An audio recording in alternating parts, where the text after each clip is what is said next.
You're not crazy. The energy you've been picking up on lately, it's real. There are people around you, and maybe even watching from a distance, who are miserable and seething, not because you did anything wrong, but because you refused to be miserable like them.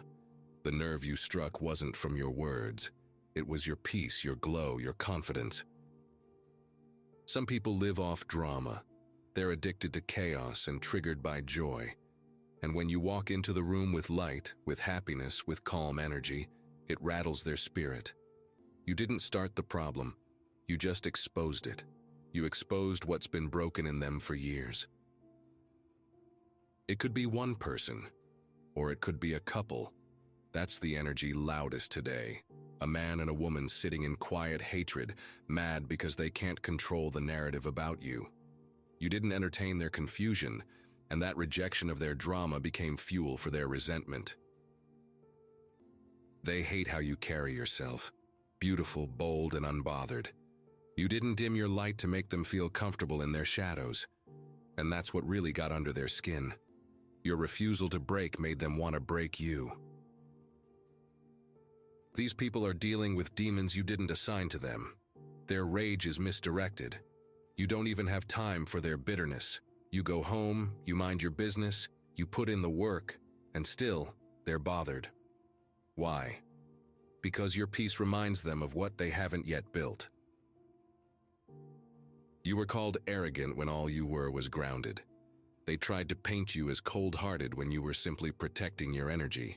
When your boundaries started offending their dysfunction, they started spreading rumors. But their lies didn't change your truth.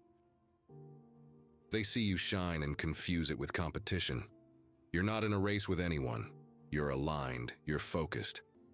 But when miserable people see someone who's winning alone while they struggle together, envy festers. The sad part?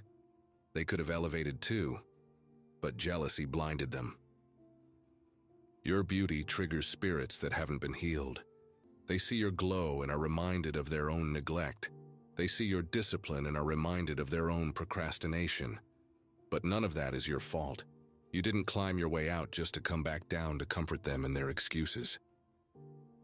It's wild how people will hate you without cause, create conflict without logic, and paint you as the villain in their own internal war. Let them. Your job is not to shrink to make others feel tall. Your job is to remain seated on your throne, with grace, with peace, and with silence.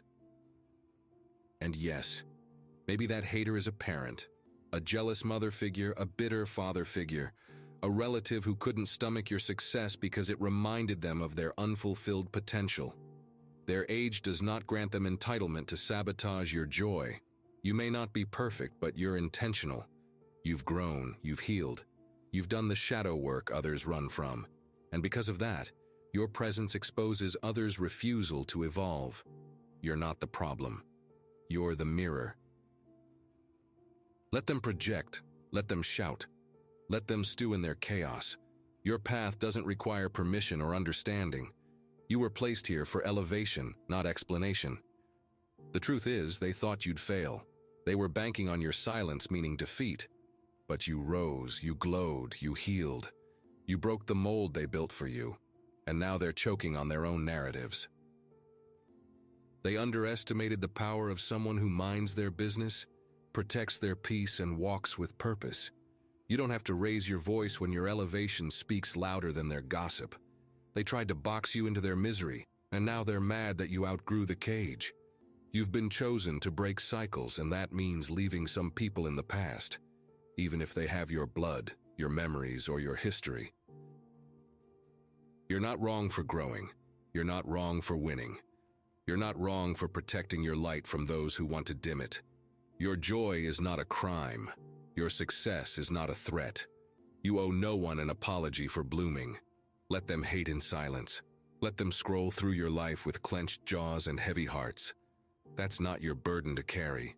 The weight of someone else's insecurities is not yours to hold. Keep shining. Keep moving. Keep being the beautiful soul that you are, inside and out. You're not responsible for the way they feel about themselves when they look at you. You're only responsible for staying in alignment. And above all, keep your throne warm. You didn't come this far to argue with peasants.